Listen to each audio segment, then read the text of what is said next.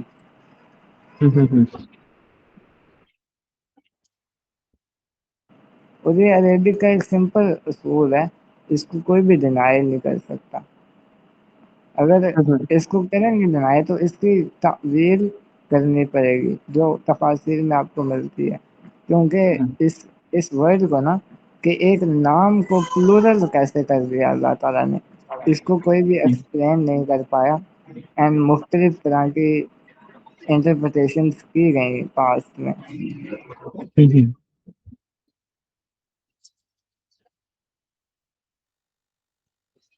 Yeah, that's how we explain this words. Thank you very much, Afaf bhai, کہ آپ نے ایک اور ایڈیشنل پوائنٹ جو ہے اس کے ساتھ جوڑا ہے۔ بارک اللہ فیک۔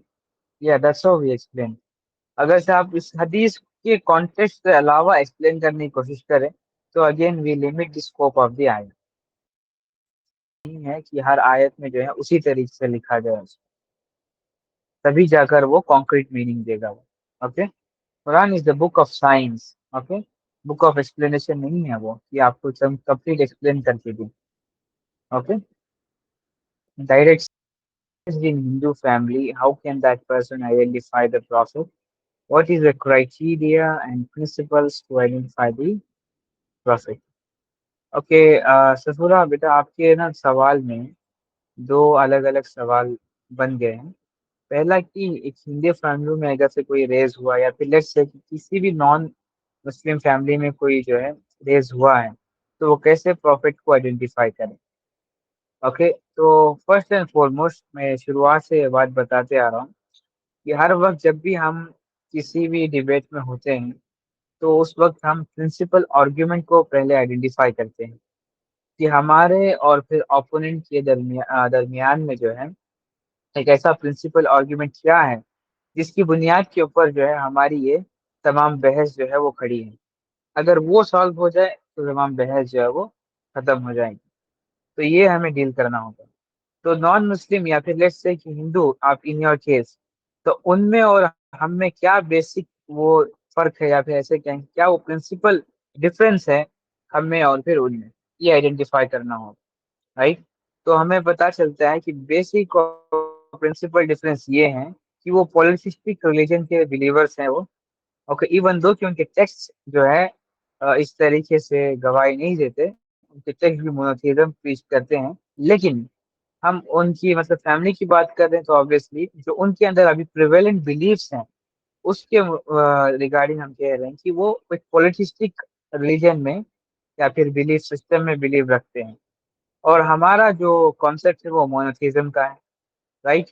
ایک اللہ سبحانہ تعالیٰ کی کو ماننا اور اس کی عبادت کرنا اور پھر اس کے احکام کو ایکسیپٹ کرنا اور اس کو اسٹیبلش کرنا، یہ ہمارا جو ہے اصل میں کام ہے، یہ ہمارا بلیف سسٹم کا حصہ ہے، لیکن ان کا جو ہے یہ نہیں ہے۔ جب تک آپ یہ والا پرنسپل ڈفرینس سالو نہیں کرتے تب تک پروفٹ تک نہیں جائیں گے آپ، ان کو پروفٹ کے بارے میں ایکسپلین کرنے نہیں جائیں گے کہ پروفٹ جو ہے کیوں وہ مطلب صحیح پروفٹ تھے، so on and so forth. Okay, جب پرنسپل ڈفرینس سالو ہو جائے گا تب جا کر ہم ڈسکشن کریں گے رسالت کی، اور رسالت کی جرنی کیسے بگن ہوئی تھی اور کس طریقے سے وہ اینڈ ہوئی ہے پروفٹ محمد صلی اللہ علیہ وسلم کے ٹائم پر، رائٹ؟ تو اس طریقے سے ہم ایک پراپر اپروچ جو ہے لے کر آئیں گے۔ اوکے، اگر سے آپ کو صرف پروف دینے ہیں یا پھر ڈیبیٹ کرنی ہے تو اس سے کوئی فائدہ نہیں ہونا، نہ تو آپ اپنے ریلیجن کو ان بیٹر وے ریپرزینٹ کر رہے ہیں اس وقت، نہ تو سامنے والے بندے کو جو آپ کچھ سکھا پا رہے ہیں، بلکہ وہ خود الٹا ایروگینس میں چلے جائیں گا کہ آپ اپنے آپ کو پروف کرنے کے لیے الگ الگ طریقے سے اینگل سے جو ہے چیزیں لے کر آ رہے ہیں۔ اوکے، ہمارا مطلب کسی بھی ڈیبیٹ میں یا پھر کسی بھی آرگیومنٹ میں یا پھر کسی بھی کنورزیشن میں یہ مقصد نہیں ہونا چاہیے کہ ہم اپنے آپ کو صحیح پروف کریں یا پھر ہمارے کانسیپٹ کو جو ہے ایویڈینشلی پریزنٹ کر دیں، بس نہیں۔ آپ کی ون تب ہوگی جب سامنے والا کنونس ہوگا، رائٹ؟ جب سامنے والے کو کوئی فائدہ پہنچے گا یا پھر ایٹ لیسٹ کوئی اس کا برین کا ایسا حصہ کھلے جہاں پر وہ سوچنا شروع کر دے، یہاں پر آپ کی ون ہوتی ہے۔ تو آپ کو یہ کنسیڈر کرتے ہوئے پرنسپل ڈفرینس کے اوپر جو ہے فوکس کرنا چاہیے، تبھی آپ جو ہے پروفٹ کی طرف آگے بڑھ سکتے ہیں۔ ڈیورنگ دا کنورسیشن بات کامن یہاں پر آئی تھی کہ شی آلسو بلیوز دیٹ کہ سارے انسان ایک ہے اور ساروں کا خدا ایک ہے۔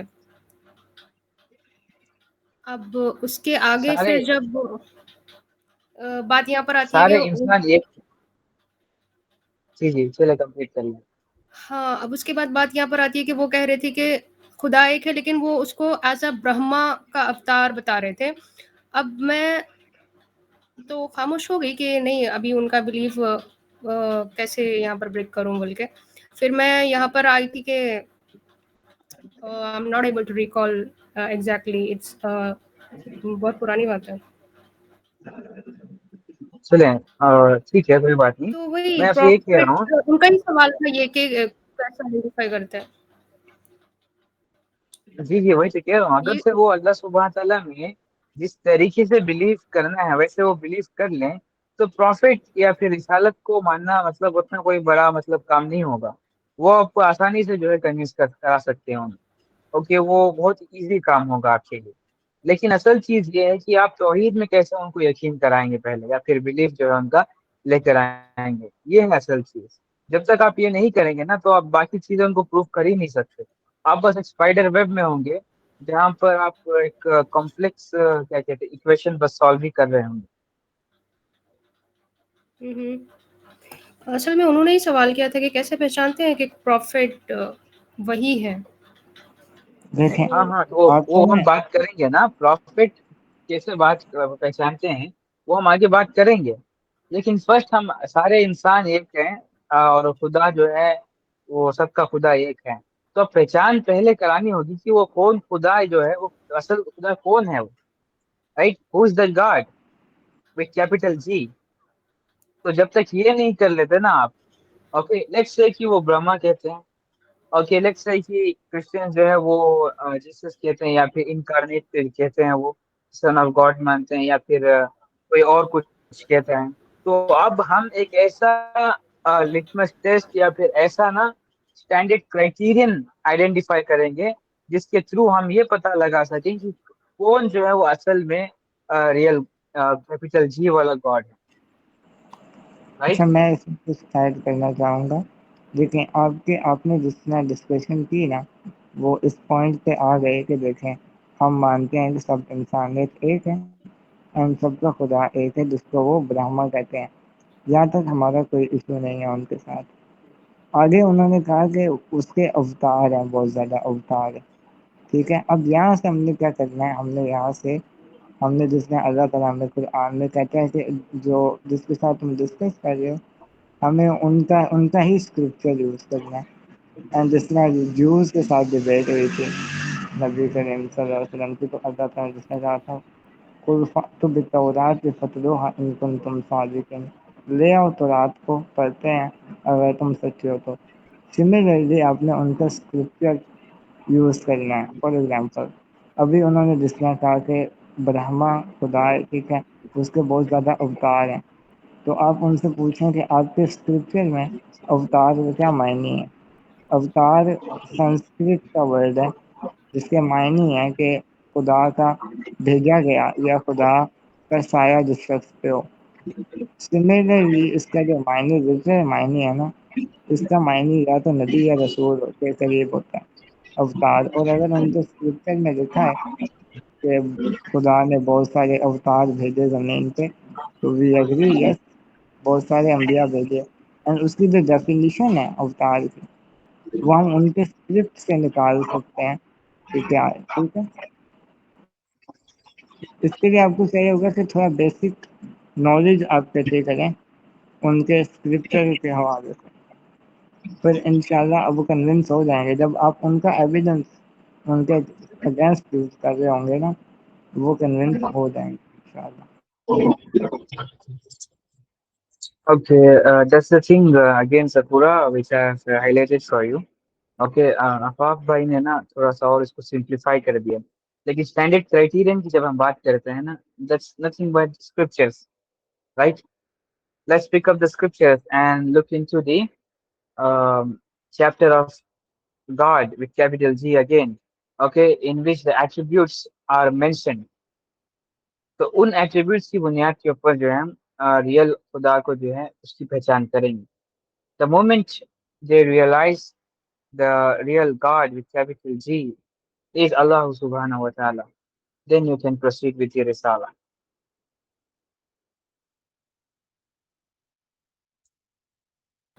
Okay got it. سب سے پہلے خدا کو جانو, اس کے بعد اس کے نبی کو. ٹھیک ہے, جزاک اللہ خیر.